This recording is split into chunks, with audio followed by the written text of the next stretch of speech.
Welcome, everybody. So, you've all seen Resident Evil with the computer that just locked them in because the virus tried to escape. Why would you help me? My programming will not allow me to harm the Umbrella Corporation, but you are bound by no such constraints.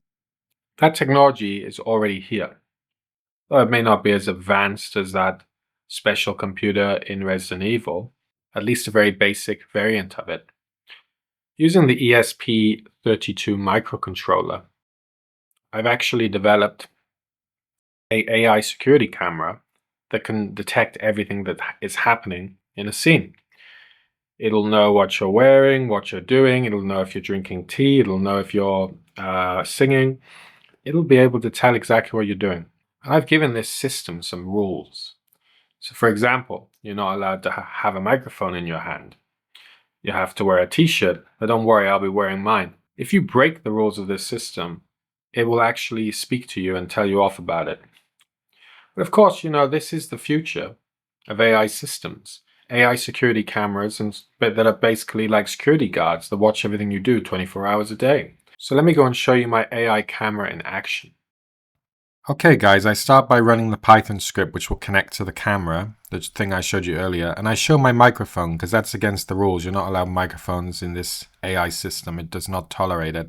So now that I showed that, within 30 seconds now, it'll send that data to Google and it'll be detected, and then it will essentially tell me off for having the microphone. Now in a real life scenario, maybe a security system will lock you in if you're trying to steal products from a shop. Now this is the future, okay? AI security cameras. So let's see how this works now, and you'll see, and it's going to be extremely interesting. So it's still capturing frames at the moment, 2 frames per second, okay? And then when we get to 60 frames, i.e. 30 seconds, it gets sent off to Google APIs, and then we receive the result, and we basically work out what's happened. So there we are. Let's see what's happening now. So it's sending it over to Google. And you can see now that it's outputting what was actually happening. So a person with long hair appears in a bedroom or studio apartment after showing the microphone, la la la. And then it's going to send that to the Gemini API as well to ask what it should do. Should it talk to the user to tell them off? Should it do another particular action? Should it log the action? Microphone detected. This is a prohibited item. And you can see here it says microphone detected. This is a prohibited item. And it actually told us off for that. My AI system will actually even track every action you're doing and store it. Though sometimes it gets things wrong, like when it says I was talking to a shoe. I mean, that didn't happen. But this technology is in its infancy. And in the future, we will have entire AI security cameras that can control, real world objects, locks on doors, things like this. The technology is there. It's just basic. We can see we also store the response actions which associate to the actions, and we also store all the responses from the Gemini API, which explains exactly what's happening in the video. And with all that information, that's how we're able to ensure that the system can keep track of everything that's happening. Now, it's quite expensive, this API. If I was to run this 24 hours a day, I'd spend about 150 USD. But for big companies, they can afford that. So yeah. It's pretty interesting, how powerful the video recognition APIs are of today, and they will power the future of AI security. So I'll show you the code now. I wrote this in Python, so you can see the rule list, microphones are prohibited and things like that.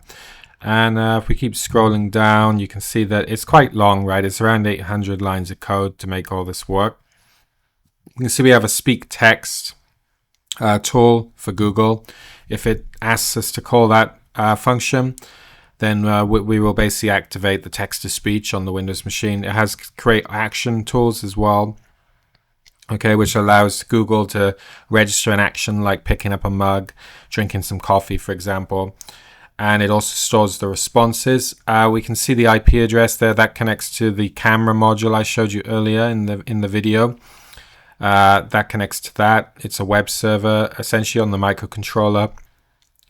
The actual processing is done on the main machine.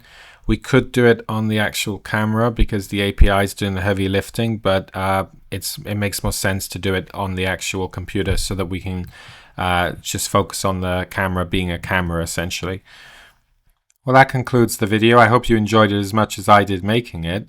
Please subscribe because I make awesome videos like this all the time. You know, I'm going to be focusing more on electronics in some of my future videos.